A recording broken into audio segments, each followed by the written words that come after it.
రాజమండ్రిలో అఖండ గోదావరి ప్రాజెక్టుకు కేంద్ర మంత్రి గజేంద్ర సింగ్ షెకావత్ శంకుస్థాపన చేశారు. ఈ కార్యక్రమంలో AP deputy CM Pawan Kalyan, మంత్రి దుర్గేష్, పలువురు ప్రముఖులు పాల్గొన్నారు. రాజమహేంద్రవరం అంటే గుర్తొచ్చేది గోదావరి తీరమని AP deputy CM Pawan Kalyan అన్నారు. ప్రాజెక్టు పూర్తయితే ఏటా 4 లక్షల మంది పర్యాటకులు పెరిగే అవకాశం ఉందని, యువతకు కూడా ఎక్కువ ఉపాధి అవకాశాలు వస్తాయన్నారు.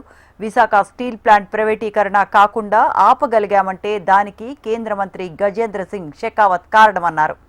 ఆంధ్రప్రదేశ్ అభివృద్ధికి ఆయన ప్రత్యేక కృషి చేస్తున్నామని కొనియాడారు.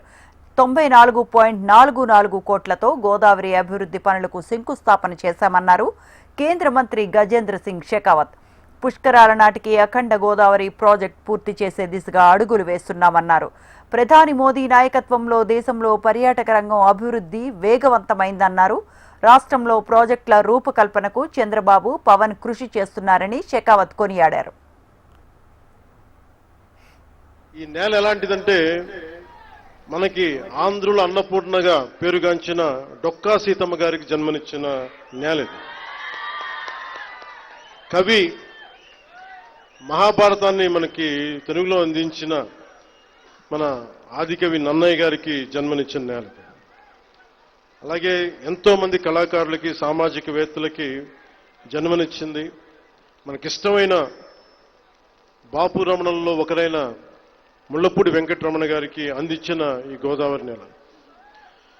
ఇది చాలా సంవత్సరాల నుంచి, చాలా దశాబ్దాల నుంచి ఉన్న కోరిక. ఈ మన హ్యావ్లాక్ బ్రిడ్జ్ ఒక చాలా పురాతనమైంది. దీనిని వాడకుండా వదిలేసాం, దీన్ని ఎలా చేయాలి అనేది చాలా మంది ప్రజల ఆకాంక్ష, గోదావరి జిల్లా ప్రజల ఆకాంక్ష. మనం అడిగిన వెంటనే దీన్ని ఒక టూరిజం కింద ఒక మంచి ప్రాజెక్ట్ చేయాలంటే ఈ రోజున ఇది ఒక్క ప్రాజెక్టేగా దాదాపు 430 కోట్ల రూపాయలు పెట్టి 7 ప్రాజెక్టులను ఈ రోజున ఆంధ్రప్రదేశ్ మొత్తం మీద పనులు ప్రారంభిస్తున్నాం ఈ రోజున. On the banks of river Godavari, it's my great privilege to stand before you in the historic city of Rajamundry on the banks of this sacred river on Pushkar Ghat. It's a moment of pride and purpose as I stand before you to share a story, the story of India's tourism, the story of India's tourism transformation, the story of tourism potential in our country. Dear friend, a story where culture meets commerce, heritage meets hospitality, and spirituality meets sustainability.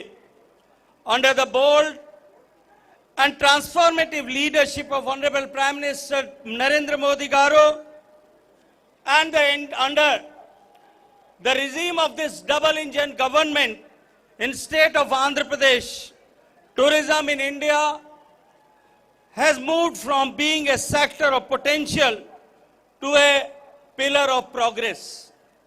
Dear friends, in 2023, tourism contributed 10% in global economy. But if we look towards India, it contributes only 6% in the country's economy.